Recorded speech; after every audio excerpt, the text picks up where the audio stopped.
அன்பான இறை மக்களே, உங்கள் அனைவரையும் நம் ஆண்டவராகிய இயேசு கிறிஸ்துவின் நாமத்தினால் வாழ்த்துகிறேன். புனித வியாழன் அன்று நம் ஆண்டவராகிய இயேசு கிறிஸ்து தன்னுடைய உடலையும் இரத்தத்தையும் நமக்கு உணவாக கொடுத்து நம்மை பாவத்திலிருந்து மீட்க நற்கருணையை ஏற்படுத்தி இருக்கிறார். தன்னையே நமக்காக பலியாக ஒப்பு கொடுத்த அந்த நற்கருணை ஆண்டவரை நாம் இப்பொழுது போற்றி புகழ்ந்து ஆராதிப்போம். நித்திய ஸ்துதிக்குரிய பரிசுத்த பரமதிவ்ய நற்கருணைக்கு சதா காலமும் ஆராதனையும் ஸ்துதியும் ஸ்தோத்திரமும் நமஸ்காரமும் உண்டாக கடவது. நித்திய ஸ்துதிக்குரிய பரிசுத்த பரமதிவ்ய நற்கருணைக்கு சதா காலமும் ஆராதனையும் ஸ்துதியும் ஸ்தோத்திரம் நமஸ்காரமும் உண்டாக கடவது. நித்திய ஸ்துதிக்குரிய பரிசுத்த பரமதிவ்ய நற்கருணைக்கு சதா காலமும் ஆராதனையும் ஸ்துதியும் ஸ்தோத்திரமும் நமஸ்காரமும் உண்டாக கடவது. புனித லூக்கா எழுதிய தூய நற்செய்தியிலிருந்து வாசகம். அதிகாரம் 22, இறை வார்த்தைகள் 15 முதல் 20. இயேசு சீடர்களை நோக்கி, நான் துன்பங்கள் படுமுன் உங்களோடு இந்த பாஸ்கா விருந்தை உண்பதற்கு மிக மிக ஆவலாயிருந்தேன். ஏனெனில் இறையாட்சியில் இது நிறைவேறும் வரை இதை நான் உண்ணமாட்டேன் என்று உங்களுக்கு சொல்கிறேன் என்றார். பின்பு அவர் கிண்ணத்தை எடுத்து கடவுளுக்கு நன்றி செலுத்தி அவர்களிடம், இதை பெற்று உங்களுக்குள்ளே பகிர்ந்து கொள்ளுங்கள். ஏனெனில் இது முதல் இறையாட்சி வரும் வரை திராட்சை பழ ரசத்தை குடிப்பதில்லை என நான் உங்களுக்கு சொல்கிறேன் என்றார். பின்பு அவர் அப்பத்தை எடுத்து கடவுளுக்கு நன்றி செலுத்தி அதை பிட்டு அவர்களுக்கு கொடுத்து, இது உங்களுக்காக கொடுக்கப்படும் எனது உடல், எனது நினைவாக இவ்வாறு செய்யுங்கள் என்றார். அப்படியே உணவு அருந்திய பின்பு அவர் கிண்ணத்தை எடுத்து, இந்த கிண்ணம் உங்களுக்காக சிந்தப்படுகிற எனது இரத்தத்தால் நிலைப்படுத்தப்படும் புதிய உடன்படிக்கை என்றார். இது கிறிஸ்துவின் நற்செய்தி. கிறிஸ்துவே உமக்கு புகழ். என்னை உணவாய் உண்டு வாழும் சகோதரமே, உங்களை விட்டு பிரிந்து செல்ல எனக்கு துணியளவும் மனம் இல்லை. உங்கள் உயிரோடு உடலோடு உணர்வோடு ஒன்றித்து வாழ எனக்கு மிகவும் ஆசை. ஆனால் உங்களிடமிருந்தே எனக்கு சாவு வருவது உறுதி என நன்றாக புரிந்து கொண்டேன். இதுதான் வாழும் வரலாறு என நான் நன்றாக அறிவேன். உங்களோடு இன்று நான் இன்னொரு செயலை செய்ய போகின்றேன்.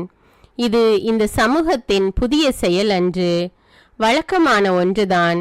உங்களோடு நான் பந்தி அமரப் போகின்றேன். ஏற்கனவே பல பந்தி அமர்வுகளில் நான் பங்கேற்றுள்ளேன். ஒவ்வொரு பந்தி அமர்வும் என்னுள்ளே ஒவ்வொரு விதமான பாடத்தை கொடுத்தது. ஒவ்வொரு நிகழ்வும் எனக்கு ஒரு புதிய அனுபவமானது. எனது பெரும்பாலான பந்தி அமர்வுகள் பாமர மக்களோடு தான் நிகழ்ந்தது. அதனில் சிலவற்றை இந்நேரத்தில் உங்களுக்கு குறிப்பிட்டு காட்ட விரும்புகின்றேன். கலிலேயாவில் உள்ள கானா ஊரில் திருமணம் ஒன்று நடைபெற்றது. அது ஏழை வீட்டு திருமணம். விருந்தின் போது ஒரு சிக்கல்.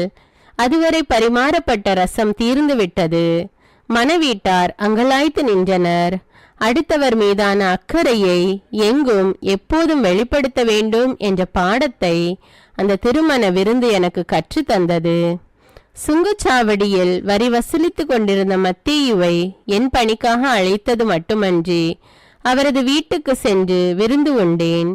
அதனில் சீடர்களும் பங்கேற்றனர். அப்பந்தியில் பரிசேயரால் பாவிகள் என கருதப்பட்டோர், வரி தண்டுவோர் என பலரும் பங்கேற்றனர். ஒதுக்கப்பட்டவர்களோடு உட்கார்ந்து சாப்பிடுவதை கண்ட பரிசேயர் எனது செயலை கேள்விக்குட்படுத்தினர். ஒரு நாள் திபேரிய கடல் அருகே இன்னொரு விருந்து நடைபெற்றது. அது முற்றிலும் எதிர்பாராதது. நான் அப்பகுதியில் இருந்ததை கேள்வியுற்று மக்கள் பெருந்திரளாக அங்கு வந்து சேர்ந்தனர். அவர்கள் என்னோடு நீண்ட நேரம் செலவிட்டனர். அந்நேரத்தில் அங்கு அமர்ந்திருந்த அத்தனை பேருக்கும் உணவு கொடுக்க சீடர்களிடம் சொன்னேன். எப்படி கொடுப்பது? எவ்வளவு பணத்துக்கு உணவு வாங்குவது? அவ்வாறு வாங்கினாலும் போதுமா என்ற கேள்விகள் அவர்களுள் எழுந்தன. பகிரும் பண்பிருந்தால் பற்றாக்குறை என்ற சொல்லுக்கே இடமில்லை என்ற சிந்தனைக்கு உயிரூட்ட ஒரு ஏழை சிறுவன் தன்னிடமிருந்த உணவை கொடுத்தான். எல்லோரும் வயிறார உண்ண இந்த சிறுவனின் பகிர்வு தூண்டுகோலானது.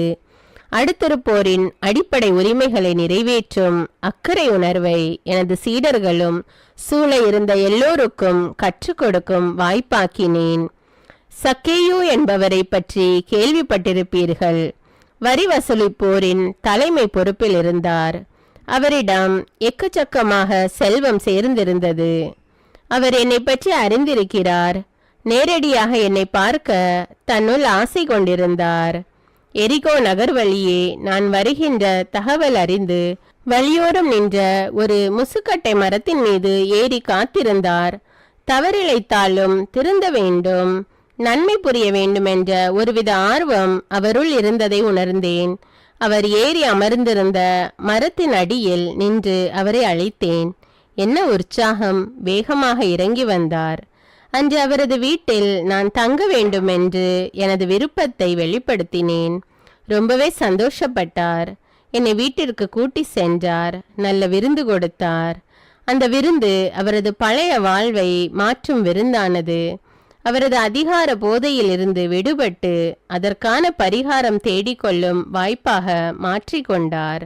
அந்த விருந்தின் போதும் பலர் முணுமுணுத்து கொண்டிருந்ததை என்னால் பார்க்க முடிந்தது. பெத்தானியாவில் வாழ்ந்த சீமோன் என்பவரது இல்லத்தில் விருந்துக்காக அழைக்கப்பட்டேன். அவரது அழைப்பை ஏற்று நானும் சென்றேன். விருந்தின் போது லாசரின் சகோதரி மரியா அங்கு வந்தார்.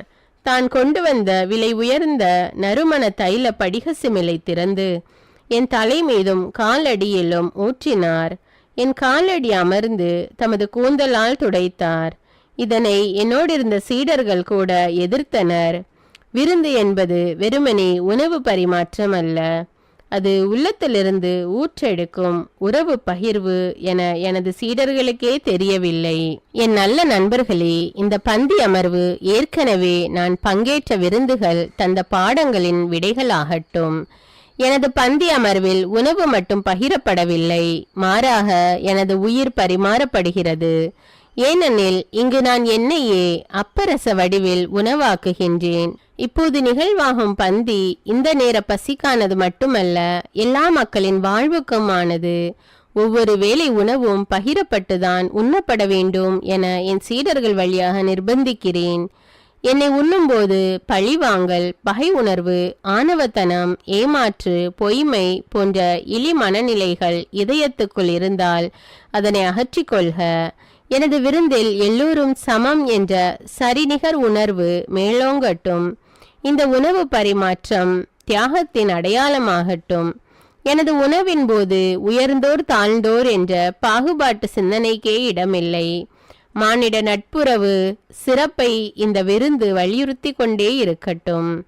பணிவு, பரிவு, பாசம், பகிர்வுக்கு என் உயிருள்ள இந்த உணவு எடுத்துக்காட்டாக நினைவு கூறப்படட்டும்.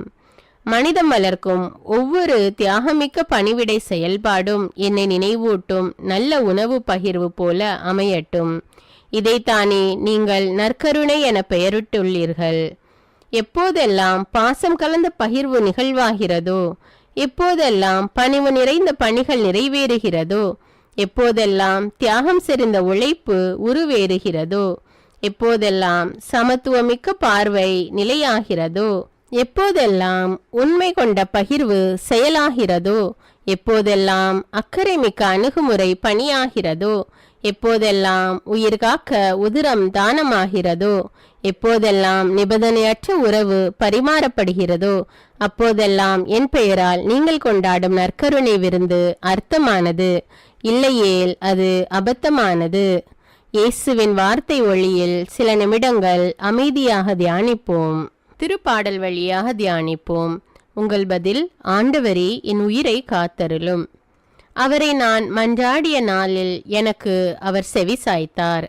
ஆண்டவரே, என் உயிரை காத்தருளும். சாவின் கயிறுகள் என்னை பிணித்து கொண்டன, பாதாளத்தின் துன்பங்கள் என்னை பற்றி கொண்டன, துன்பமும் துயரமும் என்னை ஆட்கொண்டன. ஆண்டவரே, என் உயிரை காத்தருளும். நான் ஆண்டவரது பெயரை தொழுதேன். ஆண்டவரே, என் உயிரை காத்தருளும் என்று கெஞ்சினேன். ஆண்டவரே, என் உயிரை காத்தருளும். ஆண்டவர் அருளும் நீதியும் கொண்டவர், நம் கடவுள் இரக்கமுள்ளவர். ஆண்டவரே, என் உயிரை காத்தருளும். எளிய மனத்தோரை ஆண்டவர் பாதுகாக்கின்றார். நான் தாழ்த்தப்பட்ட போது எனக்கு மீட்பளித்தார். ஆண்டவரே, என் உயிரை காத்தருளும். என் நெஞ்சே, நீ மீண்டும் அமைதி கொள், ஏனெனில் ஆண்டவர் உனக்கு நன்மை செய்தார். ஆண்டவரே, என் உயிரை காத்தருளும். என் உயிரை சாவினின்று விடுவித்தார். என் கண் கலங்காதபடியும் என் கால் இடராதபடியும் செய்தார். ஆண்டவரே, என் உயிரை காத்தருளும். உயிர் வாழ்வோர் நாட்டில் நான் ஆண்டவர் திருமுன் வாழ்ந்திடுவேன். ஆண்டவரே, என் உயிரை காத்தருளும். மிகவும் துன்புறுகிறேன் என்று சொன்னபோதும் நான் நம்பிக்கையோடு இருந்தேன். ஆண்டவரே, என் உயிரை காத்தருளும். எந்த மனிதரையும் நம்பலாகாது என்று என் மனக்கலக்கத்தில் நான் சொன்னேன். ஆண்டவரே, என் உயிரை காத்தருளும். ஆண்டவர் எனக்கு செய்த எல்லா நன்மைகளுக்காகவும் நான் அவருக்கு என்ன கைமாறு செய்வேன்? ஆண்டவரே, என் உயிரை காத்தருளும். மீட்பின் கிண்ணத்தை கையில் எடுத்து ஆண்டவரது பெயரை தொழுவேன். ஆண்டவரே, என் உயிரை காத்தருளும். இதோ ஆண்டவருடைய மக்கள் அனைவரின் முன்னிலையில் அவருக்கு என் பொருத்தனைகளை நிறைவேற்றுவேன். ஆண்டவரே, என் உயிரை காத்தருளும். ஆண்டவர் தம் அன்பர்களின் சாவு அவரது பார்வையில் மிக மதிப்புக்குரியது. ஆண்டவரே, என் உயிரை காத்தருளும். ஆண்டவரே, நான் உண்மையாகவே உம் ஊழியன். நான் உம் பணியால் உம் அடியாளின் மகன். என் கட்டுகளை நீர் அவிழ்த்து விட்டீர். ஆண்டவரே, என் உயிரை காத்தருளும். நான் உமக்கு நன்றி பலி செலுத்துவேன். ஆண்டவராகிய உம் பெயரை தொழுவேன். ஆண்டவரே, என் உயிரை காத்தருளும். இப்பொழுதே உம் மக்கள் அனைவரின் முன்னிலையில் ஆண்டவரே, உமக்கு என் பொருத்தனைகளை நிறைவேற்றுவேன். ஆண்டவரே, என் உயிரை காத்தருளும். உமது இல்லத்தின் முற்றங்களில் எருசலேமின் நடுவில் ஆண்டவரே, உமக்கு என் பொருத்தனைகளை நிறைவேற்றுவேன். அல்லேலூயா. ஆண்டவரே, என் உயிரை காத்தருளும். உயிர் வாழும் உணவாக உம்மையே தந்த நல்ல இயேசுவே, நீர் ஏற்படுத்திய நற்கருணை விருந்து உண்மையிலேயே ஆழமான அர்த்தங்களை கொண்டுள்ளது. அது மாபெரும் விடுதலை வாழ்வுக்கான செயல்பாடு. நல்ல மன உணர்வுகளை வளர்க்கவும் உயர்ந்த மனநிலைகளோடு வாழவும் தூண்டுகின்றது. நான் என்னோடு வாழ்கின்ற ஒவ்வொருவரையும் மதிப்போடும் சமத்துவத்தோடும் மாண்போடும் நினைத்து தோழமை உணர்வோடு வாழ வழிகாட்டுகின்றது. மது நற்கருணை விருந்தினில் பங்கேற்கும் தகுதியான மனநிலையை கூட நீர் சுட்டி காட்டினீர்.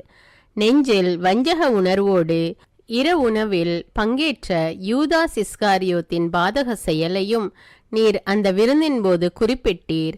அவன் பிறவாதிருந்தாலே நலம் என்று கூட வருத்தப்பட்டீர். அந்த யூதாஸ் போலத்தானே நானும் எனது வாழ்வும் உம்மோடு ஒன்றித்திருப்பது போல இருப்பேன். ஆனால் என்னுள் உடனிருந்தே குளிப்பறிக்கும் இழி மனநிலை.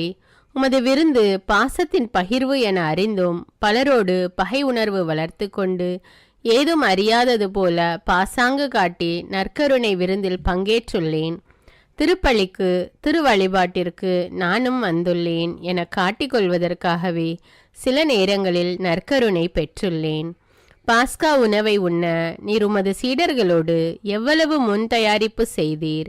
ஆனால் எந்த தயாரிப்பும் இல்லாமல் ஏனோதானோ என்றும் பந்தாத்தனத்தோடும் உமது விருந்தில் பங்கெடுத்த பொழுதுகளை நினைத்து வருந்துகின்றேன்.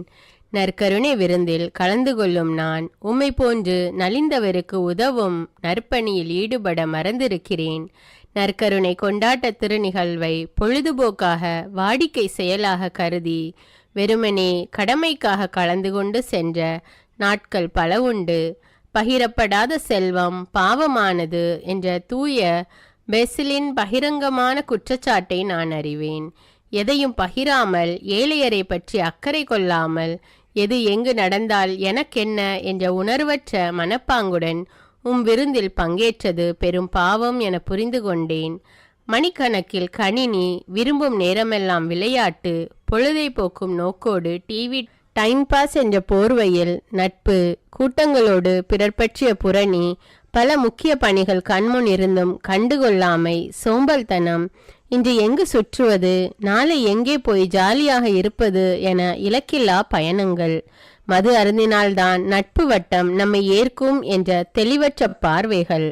இது மட்டுமா, என்னை சூழ வாழும் ஒரு சிலர் பங்கில் சமூகத்தில், தெரு வீதிகளில் ஒருங்கிணைந்து திட்டமிட்டு ஏதேனும் நல்லவை செய்தால் பொறாமை நிறைந்த எனது கேலி கிண்டல்கள், பழிப்புகள் என என்னவெல்லாமோ அநியாயங்கள் செய்துவிட்டு அழகான உடை உடுத்தி அற்புதமாக பேசி உமது தியாக விருந்தில் பங்கேற்றது அராஜகமிக்க அரக்கத்தனம் என மனதார உணர்கிறேன். குடும்பம் ஒரு கோவில். குடும்பத்தில் வாழும் ஒவ்வொருவரும் கண்காணும் கடவுள். குடும்பத்தில் உடன் வாழ்வோரின் குறை நிறைகளை கடந்து அன்பு செலுத்துவதில்தான் குடும்ப சந்தோஷம் கூடி வாழ்கிறது. கூடி வாழ்வோரின் சிறு சிறு தவறுகளை கூட பெரிதுபடுத்தி அதை ஊரெல்லாம் ஊதி பெருக்கி மானமிழக்க செய்யும் பண்பற்ற மனநிலை என்னிலும் இருக்கிறது. என் சுயநலத்திற்காக பெற்றோர் பிள்ளைகள் உடன்பிறப்பு என்றும் பாராமல் சதியாட்டம் போடும் பேயெண்ணமும் என்னிலுண்டு.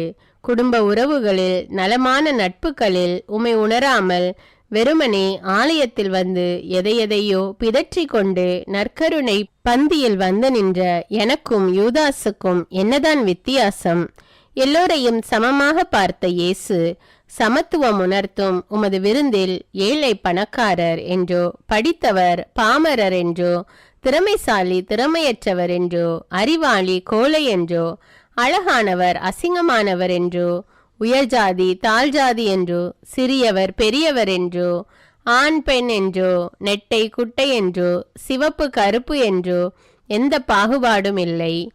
விருந்தினில் எல்லோரும் ஒன்றே. என் அன்றாட வாழ்வில் இந்த பாகுபாடுகளை மையப்படுத்திய எனது பல செயல்பாடுகளை அமைத்திருக்கின்றேன். பங்கு, மறைக்கல்வி, இயக்கங்கள், பக்த சபைகள், சங்கங்கள், குழுக்கள், அன்பியங்கள், பங்கு அருள்பணி பேரவை என்ற எல்லா மக்கள் பங்கேற்பு தளங்களிலும் ஆட்களை வேறுபடுத்தி பார்க்கும் கீழான மனநிலையோடு நடந்திருக்கிறேன். அவ்வாறு ஆட்களை தரம் பிரித்து பார்ப்பது உமது உயிர் உணவை சிதைப்பதற்கு ஒப்பானதல்லவா? இவைகளுக்காக இந்நேரத்தில் மனம் வருந்தி உம்மிடம் வேண்டுகின்றேன். பொது வேண்டுதல்கள். உங்களுடைய பதில்: நற்கருணையாக வாழும் வரம் தாரும் இயேசுவே. இருப்பதை இல்லாதவரோடு பகிர்ந்து நற்கருணையாக வாழும் வரம் தாரும் இயேசுவே. பாசத்தை எல்லோருக்கும் வழங்கி நற்கருணையாக வாழும் வரம் தாரும் இயேசுவே. தியாகத்தால் என்னையே கரைத்து நற்கருணையாக வாழும் வரம் தாரும் இயேசுவே. உண்மையோடு நன்மைக்காக உழைத்து நற்கருணையாக வாழும் வரம் தாரும் இயேசுவே. நீதியோடு நேர்மையில் நிலைத்து நற்கருணையாக வாழும் வரம் தாரும் இயேசுவே. பரிவோடு பணிகளில் இணைந்து நற்கருணையாக வாழும் வரம் தாரும் இயேசுவே. இரக்க செயல்பாடுகளில் ஒன்றித்து நற்கருணையாக வாழும் வரம் தாரும் இயேசுவே. சமத்துவ பார்வையை வளர்த்து நற்கருணையாக வாழும் வரம் தாரும் இயேசுவே. அடுத்தவர் மீதான அக்கறையில் வாழ்ந்து நற்கருணையாக வாழும் வரம் தாரும் இயேசுவே. பொதுமை பணிகளில் என்னையும் பிணைத்து நற்கருணையாக வாழும் வரம் தாரும் இயேசுவே. உறவை உயிர் போல காத்து நற்கருணையாக வாழும் வரம் தாரும் இயேசுவே. பிறரது உணர்வுகளை உளமாற மதித்து நற்கருணையாக வாழும் வரம் தாரும் இயேசுவே. உழைப்போர் உரிமைகளை பாதுகாத்து நற்கருணையாக வாழும் வரம் தாரும் இயேசுவே. அன்பிழந்தோருக்கு அன்பை வழங்கி நற்கருணையாக வாழும் வரம் தாரும் இயேசுவே. அறநெறிகளில் அன்றாடம் சிறந்து நற்கருணையாக வாழும் வரம் தாரும் இயேசுவே. ஆறுதலான வார்த்தைகளால் பிறரை அரவணைத்து நற்கருணையாக வாழும் வரம் தாரும் இயேசுவே. புன்னகையால் பிறர் மனம் புகுந்து நற்கருணையாக வாழும் வரம் தாரும் இயேசுவே. என்னை இழப்பதால் பிறருக்கு வாழ்வு கொடுத்து நற்கருணையாக வாழும் வரம் தாரும் இயேசுவே. இரத்த தானம், கண் தானம், உறுப்பு தானங்களால் நற்கருணையாக வாழும் வரம் தாரும் இயேசுவே. எதையும் மிகுந்த ஈடுபாட்டுடன் செய்து நற்கருணையாக வாழும் வரம் தாரும் இயேசுவே. 2000 ஆண்டுகளுக்கு பின்னும் உயிர் பிரசன்னமாக எம்மோடு வாழும் இயேசுவே, உம்மை எங்களுக்கு தந்ததால் நாங்கள் உமது உள்ளத்தை பெற்றுள்ளோம். சமூக வாழ்வில் நீர் எவ்வாறு சிந்திப்பீர், செயலாற்றுவீர் என்பதை எம் உள்ளங்கள் தெளிவுற உணர்ந்து உறுதிப்பாட்டுடன் வாழ செய்யும். ஒவ்வொருவரிலும் உயிர் வாழும் உம்மை கண்டு உறவோடு வாழும் உயர்ந்த பார்வையை தாரும். உமது உயிரினை உட்கொள்ளும் நாங்கள் உம்மை போன்று எம்மையும் எம்மிடம் இருப்பதையும் உள்ளன்போடு பகிர்ந்து வாழும் பாச உணர்வை தாரும். இதனால் நாங்கள் ஒவ்வொருவரும் நடமாடும் நற்கருணையாக நாளும் வாழ வரம் தாரும். ஆமீன்.